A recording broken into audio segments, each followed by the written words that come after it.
সূরা মুমিনুন আল্লাহ রাব্বুল আলামিন বলেন, বান্দারে যদি জান্নাত পেতে চাও, قد أفلح المؤمنون الذين هم في صلاتهم خاشعون والذين هم على صلاتهم يحافظون أولئك هم الوارثون।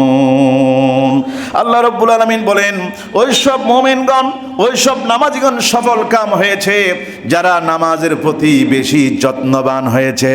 ফজরের পরে জোহর, জোহরের পরে আসর, আসরের পরে মাগরিব, মাগরিবের পরে এশা, এশার পর আবার ফজরের জন্য এভাবে করে চক্রাকারে যারা নামাজ পড়ার জন্য বড় আগ্রহ স্পৃহা জন্মায়, আল্লাহ পাক ওয়াদা করেছেন ওই বান্দাদের জন্য আমি জান্নাত তৈরি করে রেখেছি। নামাজের প্রতি যারা বেশি যত্নবান, সুবহানাল্লাহ পড়েন, জোরে বলেন না সুবহানাল্লাহ।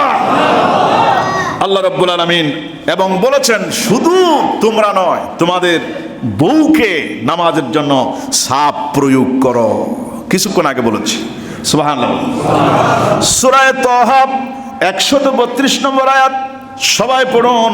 ওয়া আমুর আহলাকা বিসসালাম ওয়াস্তাবির আলাইহা। সকলে পড়েন, আউযু বিল্লাহি মিনাশ শাইতানির রাজিম, বিসমিল্লাহির রাহমানির রাহিম।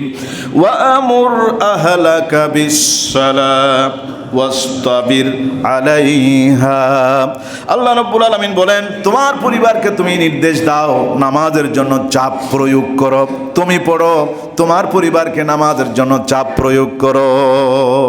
কু আনফুসাকুম ওয়া আহলিকুম নারা, জাহান্নাম থেকে নিজে বাঁচো আর পরিবারকে বাঁচাও।